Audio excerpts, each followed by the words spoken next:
absolutely stunning. Dr. Bill Kelso, who's with the Association of Preservation of Virginia Antiquities, has been excavating there for probably over 15 years now. And the material that he's recovered is just startling about the first English settlement in the New World. Older projects that are still of interest are the Yorktown Fleet, which was scuttled by Cornwallis during the Revolutionary War. Dr. John Broadwater, of course, of the Mariners Museum. If you ever get the chance to go to the Mariners Museum in Newport News, I highly recommend it. Okay. But the fleet was scuttled in the early 1780s during Cornwallis's last battle before he surrendered.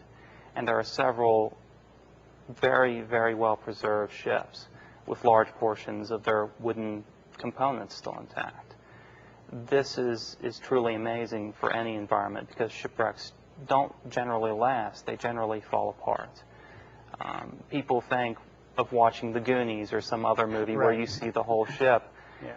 In reality, usually what you get, like the Portsmouth wreck right here, you end up getting just fragments of a ship rather than a whole hull. So the Betsy, which is one of the ships that Dr. Broadwater excavated, is truly monumental because the bulk of the hull is still intact. What is the primary means of discovery these days? Is it just divers? Is it satellite imagery? It usually starts out with historical research. You usually actually start to look for shipwrecks first. Occasionally things are found by accident, like the Portsmouth wreck.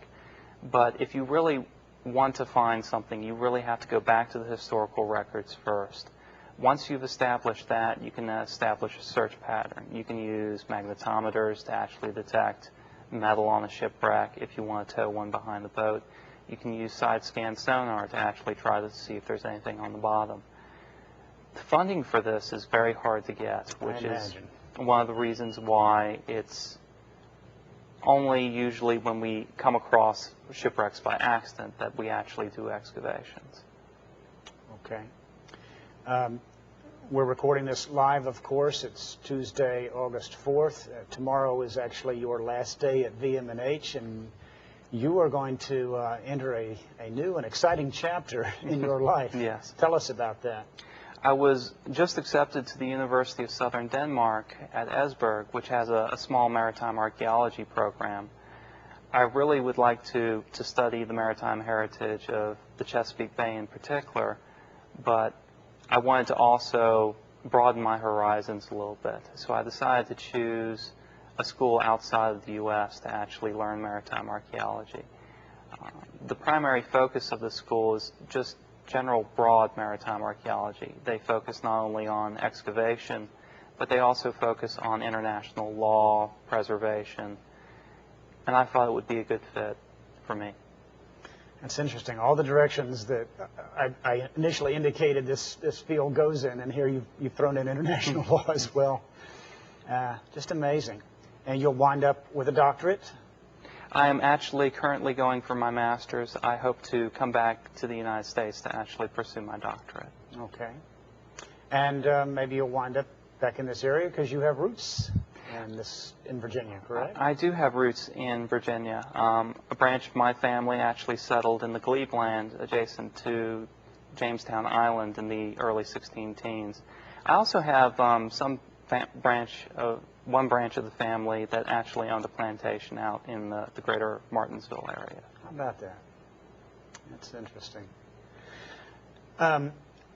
Let's talk briefly about the Patrick Henry chapter of the Archaeological Society of Virginia. They meet at VM&H. The Archaeological Society of Virginia Patrick Henry chapter meets at the Virginia Museum of Natural History every second Tuesday of every month at 5:30. And the current president is Brad Harris, who is a local resident who's been excavating around his family's homestead. Been doing some good ethnological research and anthropological research on his family history. There's actually a display out in the museum currently that showcases some of his work, as well as the Gold Hill site that I mentioned earlier. It is a great way just to start to engage the local history of this area. They are Sadly, I'm leaving, and I had to give up the presidency of the chapter, but I'm glad that the chapter is flourishing. They'll soon be starting excavations, and there'll be more field opportunities for people who want to volunteer. There's also talk about working with Carol Nash and the Department of Historic Resources to get lab accreditation at the Virginia Museum of Natural History under Dr. Elizabeth Moore. So at this point, you might not need to have any experience. You'll be developing. You could potentially develop Okay. it as a volunteer. Okay. We have a minute or two left, and I'm going to ask you, if you will, to reach down and bring up the one item that we don't have on the table. Yes. As a youngster, I did the one thing that maritime archaeologists are taught never to do. I collected artifacts, which it terribly painfully reminds me sometimes of. I was actually planning this summer to go back and relocate some of these sites and actually make sure that they get into the Department of Historic Resources DSS database. I'll actually do that probably within the next couple of months or within the next year. This is actually a great big pulley off of a shipwreck that's actually been abandoned in a salt marsh in Matthews County, Virginia.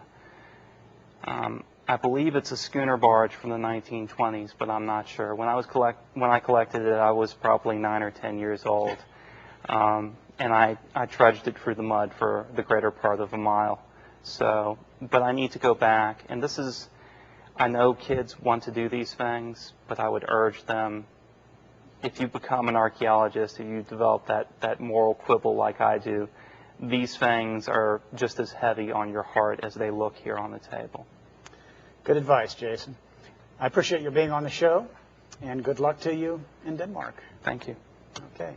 I'm Hal Hubener. I've been talking to Jason Lunds with VMNH, laboratory technician with a bright future and a great deal of knowledge about maritime archaeology. See you next week on Cover to Cover.